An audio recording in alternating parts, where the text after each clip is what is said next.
Okay,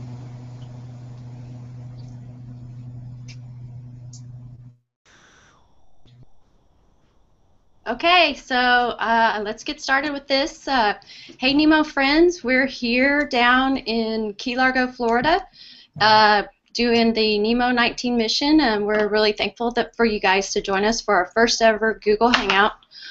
I'm Wendy Watkins, and I'm from Johnson Space Center in Houston. I'm the NEEMO outreach person, the person that hopefully keeps you guys informed on social media. Since you're here, we know you must follow along on our social media accounts, but just in case you don't know, NASA is the NASA Extreme Environments Mission Operations, and like I said, it's our 19th mission. Before we get started, I want to remind you to send your questions now to the hashtag NEEMO19, that's NEEMO 1919.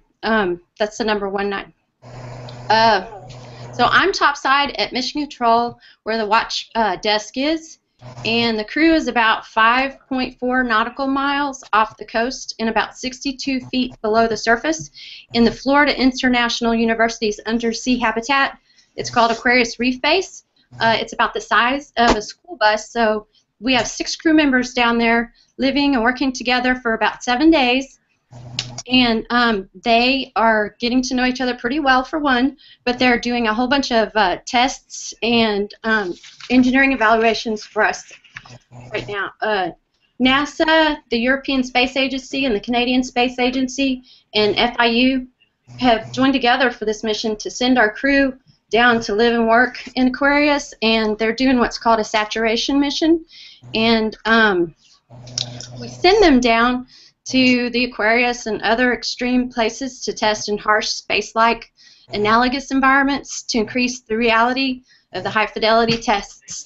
The tests that we do are specifically designed to inform future International Space Station and exploration activities, and many of the studies correlate directly to life aboard the space station, where the crews do perform critical tasks that have factors similar to those that are experienced in the undersea environment. So NEEMO 19 has some really great tests and evaluations that I hope you'll learn about during this hangout. But right now, I'd really like to get to the really important part, the crew, as you see on the screen. They'll be answering your questions today, and I'm going to go straight down to our commander, NASA astronaut, and now Aquanaut, Randy Bresnick, and I'm going to ask him to get started with letting everyone give a brief introduction of who they are and what they are doing down there, so I can stop talking. Then we can get to your questions. So, to you, Randy. All right, thanks, Wendy. Welcome, everybody, to Aquarius, 62 feet under the sea. Mission day 3 for us. We've conducted already our 5th spacewalk out of 9. Today was our first big exploration spacewalk, and we'll probably talk more about that later on. But we're getting well adjusted, going on about the, just over the 48-hour mark down here. And it's pretty amazing that even on the seafloor, 62 feet under the ocean, you can still feel in a 80-ton facility that Aquarius is, that's anchored down to the seafloor, you can still feel the power of waves move us back and forth and rocking us every once in a while. And that's something that I think surprised all of us, just how much power there is in that. We'll go ahead and let everybody introduce themselves. We've got Jeremy Hansen from the Canadian Space Agency, Hervé Stevenin from ESA, and Annie Mogensen from ESA as well, and also the world's first Danish astronaut. So, Jeremy, please tell us about yourself. Sure. Randy said I'm from Canada.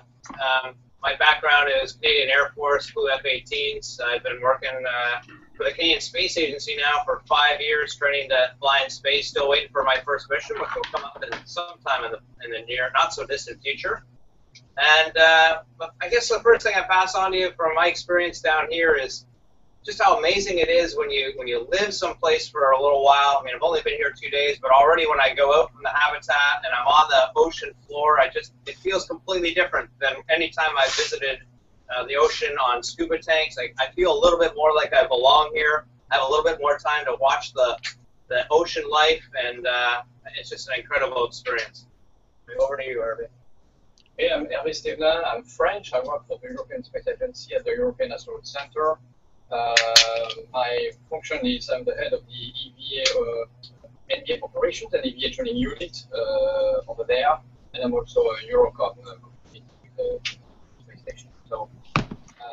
I'm really amazed to be here, part of such a talented crew. And as Jeremy said, we feel like we belong to Aquarius. And Conrad mentioned the movement of Aquarius that we feel, but we could also feel change of pressure in the sea level. And this is a kind of regular pressure change that's normally. And I was thinking, like, yeah, it's a bit like this is a heartbeat of Aquarius that we feel directly from inside. So we definitely feel that we belong to it. Excuse me, my name is Andy Mogensen. I'm from Denmark. I'm an astronaut with the European Space Agency. Originally, I'm an aerospace engineer. I became an astronaut 5 years ago and have been training since then. I was fortunate enough to participate in a NEEMO mission last year, so this is the second time I'm here, and it's great to be back. Unfortunately, I can pretty much guarantee I won't be here next year because I'll be in space at this time on my first mission to the International Space Station.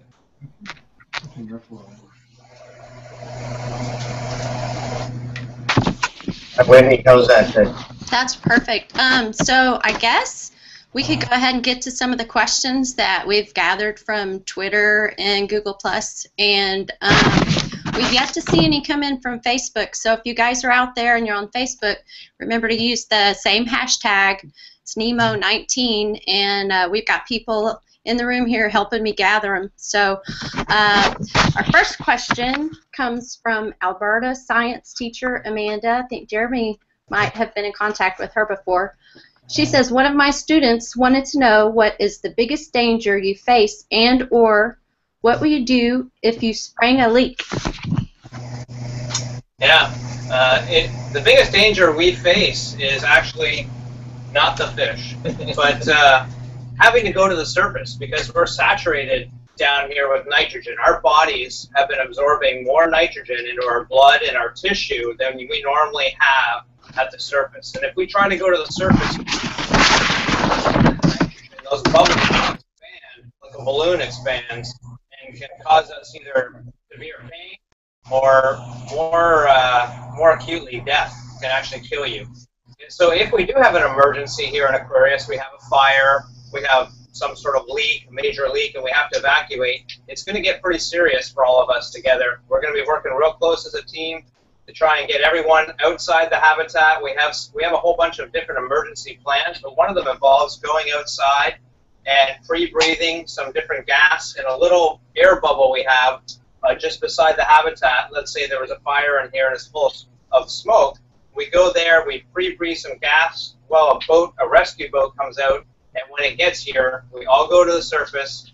We get in a small chamber on the boat, really small, and we'll be like this in there, holding on to each other. And then we get dragged into shore, and then we spend about another 16 hours in a chamber on shore getting back to surface pressure so that we can walk outside again and still be alive. So a very complex procedure to handle a very dangerous environment.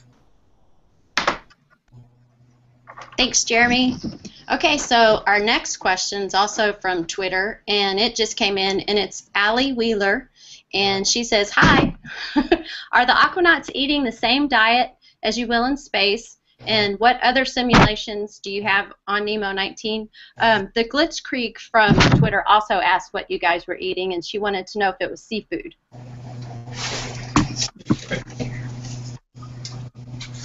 We have all kinds of food down here, But one thing that really helps is we actually, have a lot of freeze-dried stuff. Here's an example of the particular kind. We've got beef stroganoff with noodles, apple crisp for dessert, which is actually very similar to a lot of the food we have on space station, where it's freeze-dried, where, this weighs nothing, here on Earth, and so therefore it doesn't take much rocket fuel to get it up to orbit and going 17,500 miles an hour. So it's a lot easier to take this up and then put water into it once we get to space.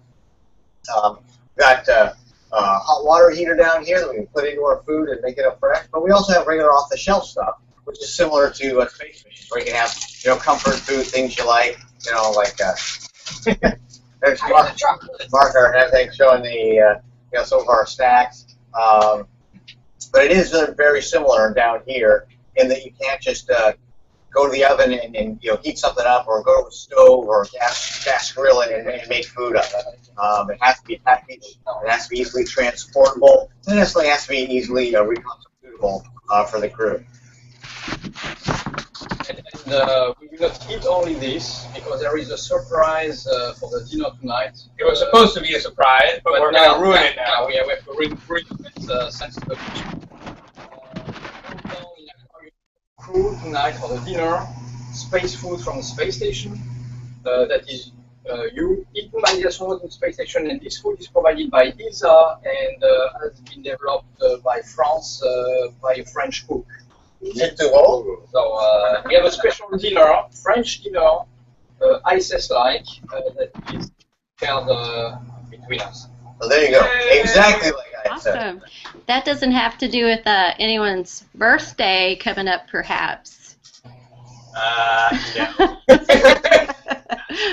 For tomorrow. Oh, okay. So the other part of that question was she wanted to know what other simulations that you're doing during NEEMO 19. So maybe some of the tests that you guys are doing. Well, from a European perspective, NEEMO 19 is a really exciting mission because we're testing some of the technology that we've been developing and that I'll actually be using on the space station next year. And this is some mobile technology that involves smartphones, smart tablets, integrated with a heads-up display. We're trying to make the way we work on board the space station more effective and more efficient. Because as it is now, everything we do is procedure-based. And right now it's on laptops. But if we can integrate that with wearable technologies, then we can work in a heads-up, hands-free type of environment. On top of that, we try to integrate cameras and real-time communication so that we can be in contact with experts on the ground, the scientists on the ground in real time, so that they can follow along and they can come with suggestions and help as we're working. Because a lot of people, they think of astronauts as scientists, but in reality what we are is a glorified laboratory technician. We are really the extended hands of the scientists on Earth who propose the experiments and who are the real experts, and we're doing their work in space. So if we have contact to them on the ground while we're doing it, we can really improve the work that we do in space. Great. Okay. So along those same lines, I'm going to go ahead and throw it to Hervé and ask him a little bit about the heads-up tests that you guys are doing, since you have a big part in that, and I know people are kind of curious when they see you wearing those glasses. So this is exactly what Andreas mentioned. So this heads-up experiment, the objective is to test the prototyping of this mobile device and related software that can be used by an astronaut when he's busy performing an activity on board the space station. So each of the crew members will test it, and the configuration is we have a kind of heads-up display displaying the procedure where we can, via voice command, go through the different steps of the procedure, which prevent or avoid that we have to go back to the laptop where the procedure is displayed and to lose some back and forth time translation to displays, and we can stay at the same location.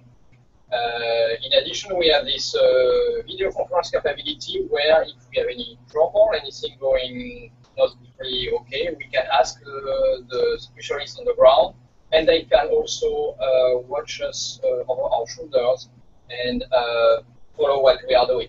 So it's a new technology, new configuration. What ESA is aiming for, or aiming to, is to find solutions to improve even more the operation that we can do on board the space station and contribute to that, of course.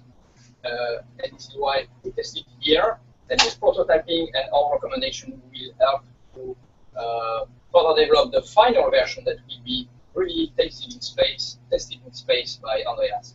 So what we are doing now is really for the improvement of the space station operation. Great, thanks. So I got a good one here from Carmen Austin, who writes us through Google Plus and through Twitter. And her question is, what other space analog missions have you guys participated in, either together or individually? And how do they compare to NEEMO? And that one's really exciting because we know there's another analog going on right now that some of you guys have taken part in.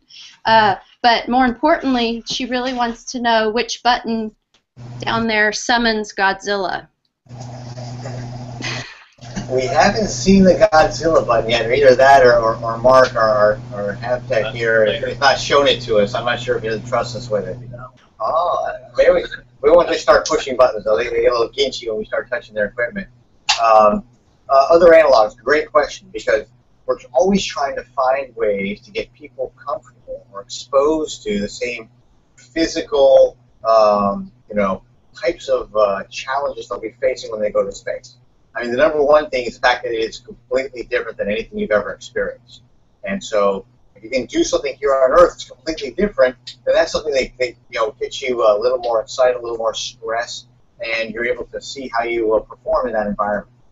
Historically, over the years, we've used the National Outdoor Leadership School with many different places in Canyonlands, in the Wind River Range in Wyoming, kayaking, and sea kayaking, and things like that.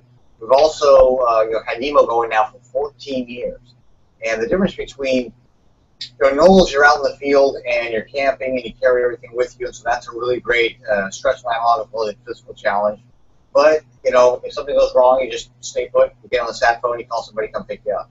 NEEMO's different because we're down 62 feet under the ocean, and you can't just go to the surface. I mean, the question earlier, we have to do a desaturation, decompression for 17 hours before we can go to the surface. So that's not an option. So you're definitely in a life-threatening situation if there's any issues down here.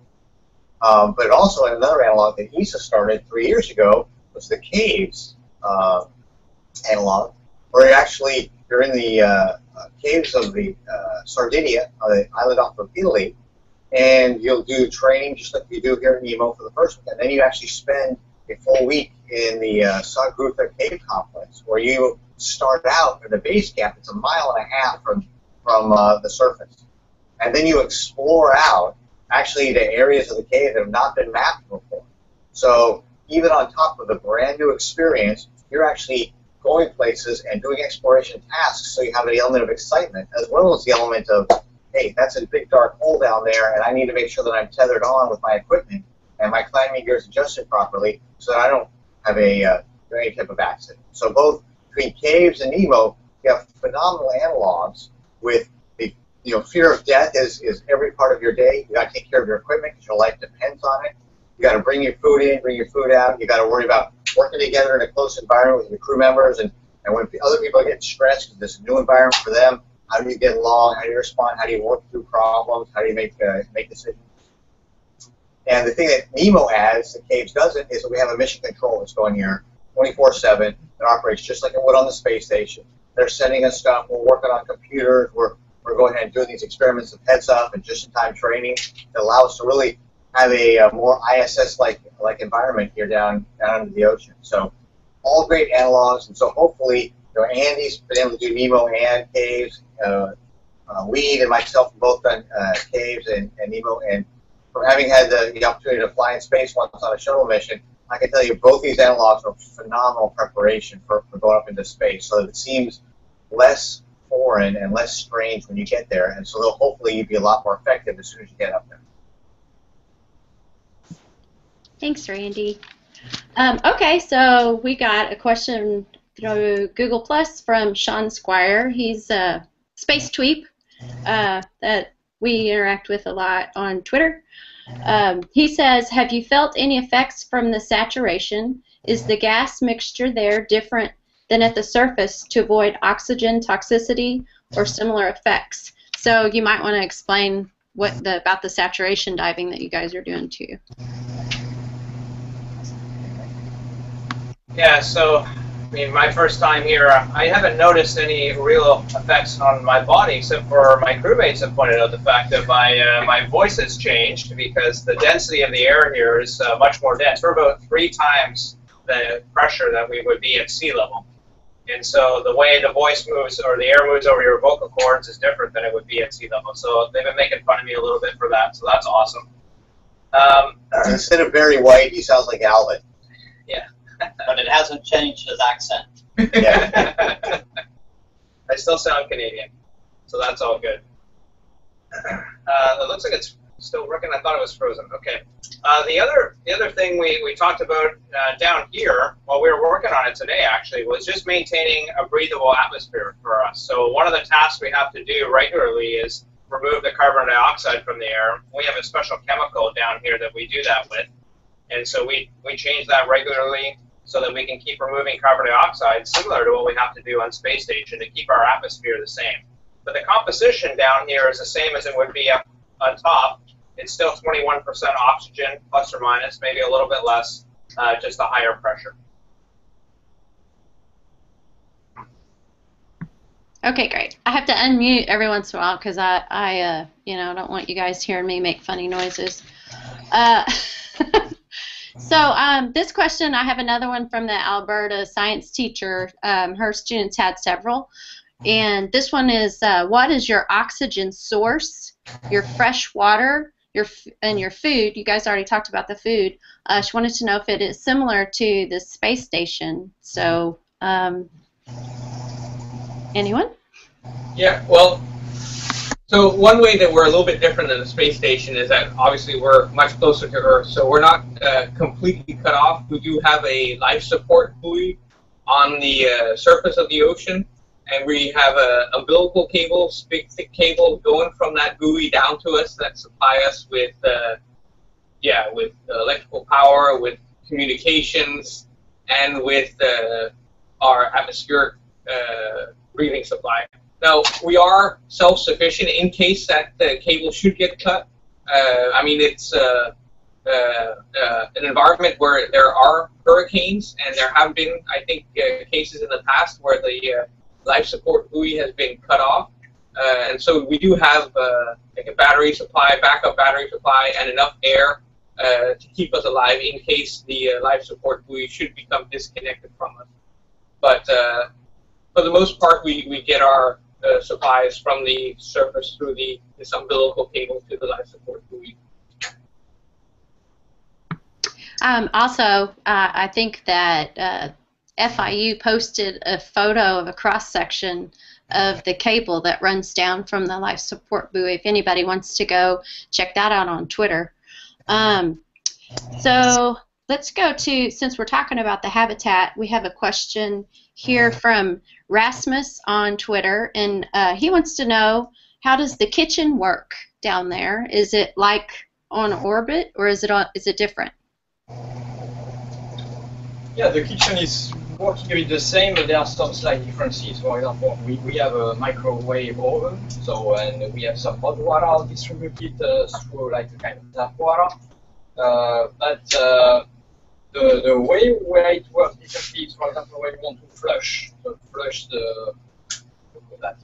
sink. To flush the sink, you have a kind of valve that you have to push, and actually this pipe is connected to the surface, and due to the difference of pressure, the water is directly sucked out back to the surface through this pipe. So we play on the difference of pressure between the pressure inside the habitat and the pressure at the surface, just to flush the water from the sink.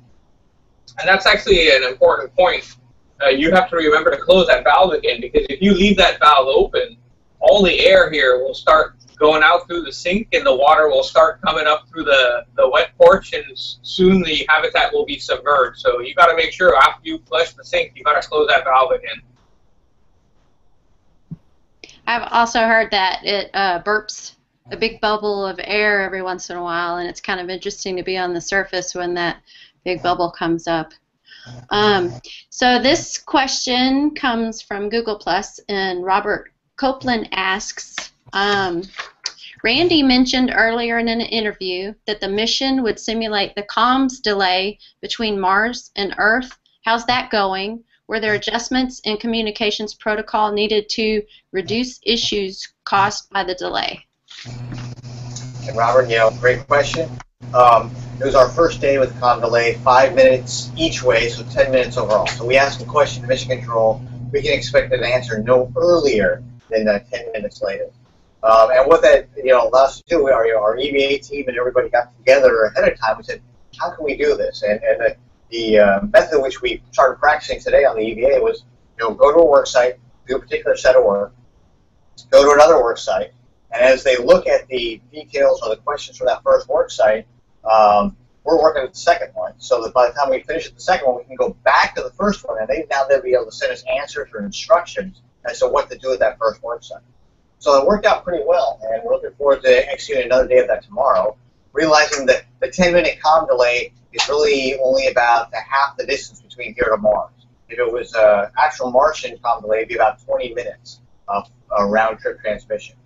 And so we're trying to find out at what level does com delay become really untenable. You can't expect to do real-time operations, and you really would just want to just give the crew their intent and their instructions for the day and expect them to just be autonomous and report back at the end of the day. Or can we find a spot where, hey, we can actually make this happen, just we plan our work such that we can, expect those type of delays and intercede the crew back. So what we don't want to do is send a crew to Mars, Phobos, the Moon, anywhere else, and have them just sitting around waiting to get, an answer from Mission Control.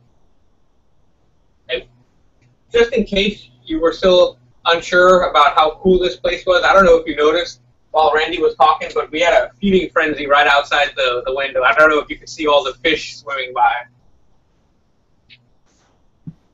Because you guys are the human aquarium now, right? Okay, so Laura Austin on Google Plus has a question for Jeremy, and she wants to know, how does NEEMO 19 mission relate to your role as an astronaut? Well, there's so many different ways. Maybe I'll just talk about two quick ones. But one thing that's really important, I talk to school groups a lot, and I mentioned this, and one of the most important aspects when you're picking astronauts to send on a mission to space, a long-duration mission, is how they work together as a team, their teamwork skills, how they treat other people. If you're going to lock 6 people in a tin can for 6 months, how they relate to one another, how honest they are with one another, how much they look out for the rest of their teammates is really, really important. And so these experiences are really important for us to learn a little bit about ourselves. Every one of these experiences, I learn a little bit about myself. I'm not perfect, and there's things I do, and I notice, that bothers him once in a while, and I'm like, okay, I could do a better job of that. And so these experiences are worthwhile. There's something else that I noticed on this mission that I think is useful. This is a completely new spaceship for us, this Aquarius habitat. Never been in it. You can't visit it or train on it before you come here. You get here, it's the first time you see it. And as I was coming into this habitat and I was being introduced and shown, touch this, do that, don't touch this, and this is the emergency this, and this is the emergency that, I was thinking, wow, this is what it's going to be like for me when I get to a new spacecraft or I get to the International Space Station. It's all going to be new. It's all going to be weird. And this is a really cool experience. And today, for example, I've been here 48 hours, and it's been really wavy on the ocean up until today. It kind of calmed down. And today I noticed that the air was bubbling out of the habitat at a very constant rate. It's a little bit louder and a little bit more constant. So I came back inside and I went to Mark and I asked him, hey, what's going on? Why is it like this? And it sounds different to me today than it was yesterday. And he said, well, it's completely normal. It's just a different day. It's not wavy. And so these are the types of things in an operational environment that you're getting used to a new place. That's awesome. Okay, well, along the same lines as that, Rosie Johnson from Twitter asked kind of a general question that a lot of people would like to know. She's actually a planetary science PhD student, but she wants to be an astronaut. So she wants to know, what are the steps to becoming an astronaut? Well, getting a PhD in planetary science is certainly a good start. There seems to be 4 kind of general areas that most astronauts have as their background. Either you're a professional pilot, either from the military or civilian world. or you are an engineer, or a scientist, or a medical doctor. Those are the four kind of general areas that we need to have as a background. But on top of that, there's a lot of other things we need. I think for me, in my opinion, one of the most important things is you need to have some kind of operational experience, and that's why a lot of astronauts do come from a military background, because, and that's because they have this this operational experience. But I think if you don't come from the military, I think if you're a scientist or engineer, it's important to somehow go out and find some way of getting this operational experience. Yeah, it could be something as simple as backcountry camping, mountain climbing, volunteer firefighters. There's so many different ways to do it. You just need to find something you like to do that challenges you. It's great to be academic and study, but you have to get out there and do some things that push your limits a little bit, and where you have to make some decisions that affect your life, whether you live or die. Those are great experiences to have. And kind of one of the main things that you really look for, whether it's ESA or Canada or anywhere else, is well-rounded people. You can't be, all you ever want to do is just go into space and you have nothing else in your life outside of that. We've got professional, costume musicians. We've got people that, climb Mount Everest. We've got, medical doctors, people, one of the guys I flew with, had a PhD from MIT, and then he went to Harvard, became a medical doctor, became an oncologist. So just wide variety of interests and challenges, but people took that educational experience they had and put it to practice. And that's really what they're talking about with operations.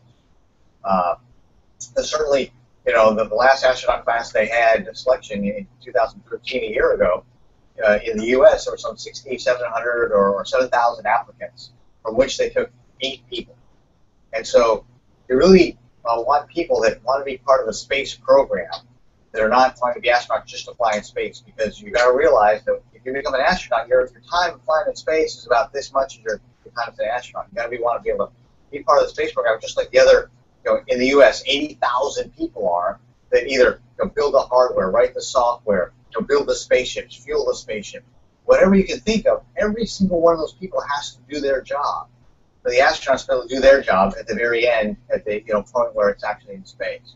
So, whether or not you become an astronaut or not, we still need really smart, dedicated, people that want to be part of our space program, because we need every single one of them to make it all work.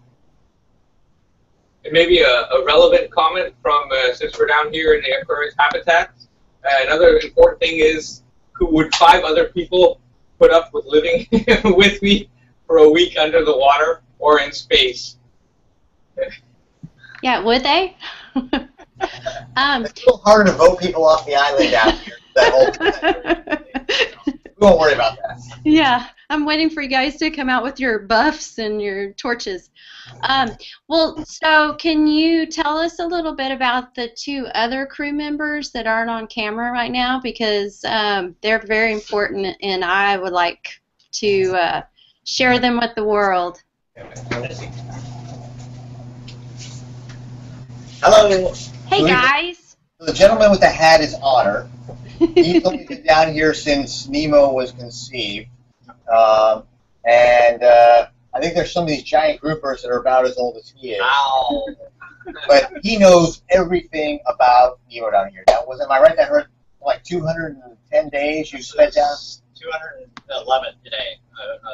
My accumulated time living in the habitat, and I did participate in NEEMO 1 all those many years ago, and a few other NEEMO missions between them. I think this may be my third or fourth NEEMO mission, but I was on NEEMO 1 also. It's been a great ride. It's been a true pleasure. And we got our other expert, Ryan, here, who's about to become a lead HAP technician for Aquarius as well. He was out there running around doing the fare leading for our lines today. He was out there the whole time we were out there, and then some, making sure everything was cleaned up in a proper configuration so we could do our simulations of the spacewalk. So anything you'd like to say, Ryan? I've been with the program for about 8 years. I started here as an intern for NEEMO 11, also an intern for NEEMO 12, and I've been here ever since. I'm coming up on around 90 days total inside Aquarius, and this is my 8th mission. Your first NEEMO inside. First NEEMO mission inside. Yay. I didn't realize it was your first one inside. That's great. I was lucky enough to meet Ryan, my first NEEMO mission, which was 15, and he was the very first person I did an on-camera interview with. I always have to say that one because it was very nerve-wracking. Since I have you guys here, we have a question from someone on Google Plus named Goktug, and you're going to love it. He wants to know how hard it is for individuals with resources to construct their own do-it-yourself Aquarius habitat. Well, it's harder than you may think. It's very expensive, but essentially this is just a big recompression chamber. Like you said earlier, it's about the size of a yellow school bus, but it's a steel cylinder that has to be rated at certain high pressures. And then having some of the most difficult parts of it is penetrators that penetrate through the hull of the habitat to bring electrical systems in and air plumbing, things like that. If you puncture or make man-made holes through the pressure shell, that's a source of leaks. So it has to be perfectly engineered so you can't have leaks around that. So the wiring that comes in through here, it's a big money business out there in the oceanographic world for making these kind of penetrators. So that's another big cost. And just the infrastructure itself inside is pretty expensive. But there are, believe it or not, there's a couple of do-it-yourselfers out there that do shallow water habitats. There's one in the Chesapeake Bay. I've read about a couple of these. So they're more really shallow water underwater habitats. So good luck with it, but be very, very careful because the ocean or lakes and water can be very unforgiving if it's done improperly. But great question. It might be better to rent this one and rent these guys. They know what they're doing. You know, we were talking about emergency plans earlier, and these guys are the emergency plan. If anything really goes wrong down here, the other four of us are just going to be big eyes looking at them and waiting for them to tell us what to do so we don't mess it up. Well, you know, now the next question has to be, what do you do during an emergency? Well, it depends on the emergency and the type of real emergencies that we can have here. The most dangerous ones are flooding and more particularly fire, which can lead to contaminated air. Our air supply that we're breathing right now gets contaminated with carbon monoxide or CO2, carbon dioxide. That can be a real problem. But a fire itself, that can cause like fires at your house, we just can't run out the door. And if there is any kind of fire, it's going to give off those fumes. And anything we breathe in here, it's 2.5 times more toxic than it would be at the surface. So if we have contaminated air, as Ryan's demonstrating, we have these emergency breathing masks that we would go on that has a separate source of air than what we're breathing right now. So the biggest issues are that, and we trained for it when the first day that these gents came down. We have a session where we talk about the different training. They don't do the steps that Ryan and I will do, but they know that they're somewhat aware of the steps, especially the evacuation process to get on out of here if we have to. We have a safe haven outside of the habitat we can go to. The fire and flooding are the two biggest issues, but we know how to deal with either one of those, and we have an escape plan if we needed to, if we couldn't solve the problem ourselves. Other dangers, while not specifically inside the habitat, but while the divers, the Aquanauts are out on the reef, we have a standby diver at the ready at all times during their EVAs. That way, if any of them experience any trouble, like they get trapped outside, they have a loss of air, or some other danger, marine life happens to keep them from being able to make their way safely back into the habitat, then we will be able to go out there and assist them. That's if they hit the button that summons Godzilla, right? Okay, well, since we're talking about being outside of the habitat, we've got a question from Lost in Space on Twitter, and they want to know, do you simulate spacewalks on the NEEMO 19 mission? And maybe you want to tell them a little bit about the EVA tools that you guys are testing out there. Oh, thanks, guys. Thanks, sorry. No problem. Thank you. Yes, we have been simulating spacewalks. In fact, every day we have a spacewalk simulation or two that we do. And specifically, we're looking at two different things during this mission. One, we want to understand how we're going to take a core sample on another planetary body. So let's say we do get to an asteroid. How are we going to dig down 1 meter into the surface with some sort of surface drill and pull out a core so that we can really find out what the asteroid's made of? And we would apply this same technology on Mars, on the Moon, for example. And so we actually have this amazing drill that they put together, this underwater drill that we're using to simulate that process. And we're doing testing on, okay, are we able to do this in a weightless environment? Are we able to do this in a 1/3 G environment like we would have on Mars? And so we're doing that on these spacewalks. The other thing we're doing is, in alignment with the comm delay that Comrade was talking about, is as we go out on these traverses, we're exploring. Imagine we're on Mars and we go for a walk, the first spacewalk. We've never been to this place before. We're getting all this footage back here on Earth, after a 10-minute delay in travel, and all the scientists on the ground are saying, whoa, we need to know about that, or he left that behind, or we got to go back. And so we're going on these traverses, and in mission control here, they're seeing the pictures 10 minutes after we go by them. And so we're practicing all of these techniques about how we handle that.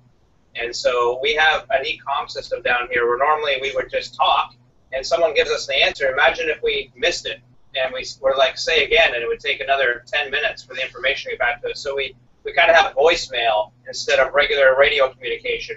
We get these voicemails that we can play over and over again if we need to. And we use text that we can read as required. And so that's what we're doing on these spacewalks. And it's kind of fun. And for us, they really are spacewalks. It's more, it's just like in space. We get up, two people go out, we suit them up, they get in their wetsuits, put these big bulky helmets on them, we make sure, we do all the pressure checks on them, make sure they're working, and then we put them out the door and they go on a spacewalk. So really cool simulation for us. And it can be quite a complex task because, for example, today it involved all four of us. Two of us were outside on a spacewalk. Jeremy was in constant radio communication from inside, going through the procedures, helping us out. And Eve was flying this underwater robot with cameras that was helping to kind of get the situational awareness of what was going on outside. So it was a complex process that involved all four of us today.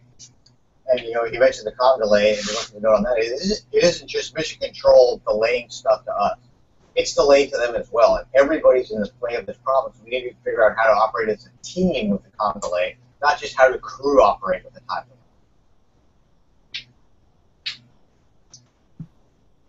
Okay, great. I keep having to find the mute button. So since we're talking about all the hard work that you guys are doing,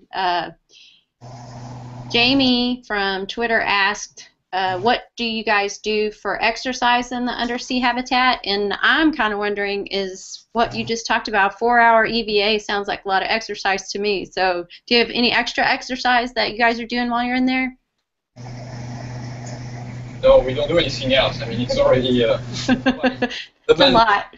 We were outside for 4 hours. We did yesterday for 2 hours. Now it's 4 hours. And even it will be more today for Andreas because we will go to a night dive together. So we'll have 2 dives today. No, that's enough. I mean, with that, we deserve good sleep and be ready for the next day. Oh, I think was it Otter that did water aerobics today? Yeah, so Otter likes to do water aerobics in our wet port, which is where we go in and out of the water. We're stuck inside a little more than these guys. We don't get to get out in the water as much, so we do have exercise bands. Ryan's a big push-up, chin-up guy, body exercise. So we do ourselves. We guys do a little bit, the techs do, because we're inside a little more. Oh, that's great. Oh, okay, I didn't know you did that part too. I think last year one of the just-in-time training type of things they did involved building some exercise equipment, so they actually had to exercise while they were down there. We've also got another question from Carmen Austin that wanted to know that if it was up to you guys, how long would you stay down there? Longer. As long as they let us. Yeah. Yeah. Till Otter votes us off the island. Well, Ryan and I just did the Cousteau mission. We were down here for 31 days. We came out on the 32nd day. Although it wasn't a problem for either one of us, but I think we both agreed by the 32nd day we were ready to come out. I bet there was quite a lot that you missed, like the sun. That's a big one, and family and the dogs and, you know, kids and all, but family first, of course. Yeah. Okay. Yeah. Well, for me, it's shorter kind than of space trip. So. bittersweet to think about it because it's probably a once in a lifetime opportunity to be down here, and unless you're Andy. And, and, Just gotta fail it the first time, they make you do it again. You know? He's our veteran Aquanaut. He's doing better this time, so we think he might pass. But it's still touch and go. We're not sure. I mean, there's definitely always that drive to get home and see family, and so it'll be fun to leave, but it'll be a little bit hard to leave knowing you're probably not going to get to come back and live down here again. It's true. So we have a time for one more question, and this one comes from Ozzy on Google+, and he asks, besides the TDRS link to the internet, the space station has ham radio on board for off-hours hobby use and to communicate with school children on the ground. Is there a ham radio available on board NEEMO? There is not a ham radio on board. We have sub to ship VHF. We have internet capability. We also have internet protocol phone. Is that correct? Voice over IP. Voice over IP. So it's a really good connectivity down here. It's just the ham radio, unfortunately, is not one of those things we'd. I don't know how getting one of those big, huge towers on top of the support buoy would really work out, especially in high seas. So we probably have to, that wouldn't work out so well. And Skyping. Yay, you get to Skype with family, maybe. Okay, well, we're sorry that we didn't get to everyone's questions, but we're hopeful that we'll get to answer them through the social media outlets if we didn't get to them. This concludes our first ever NEEMO Google Hangout. Thank you guys for doing it. It was great. It's my first Hangout as well. Thank you everyone for joining us and following the mission. And please continue and keep sending the questions and we'll get to you. And for more information about NEEMO, go to nasa.gov/mission_pages/NEEMO. You can get to all of our social media sites from there, or just follow us on Twitter. That's a really great way to keep in touch. And we hope to do this again. Thanks. All right. Bye, everyone. Thanks for joining us.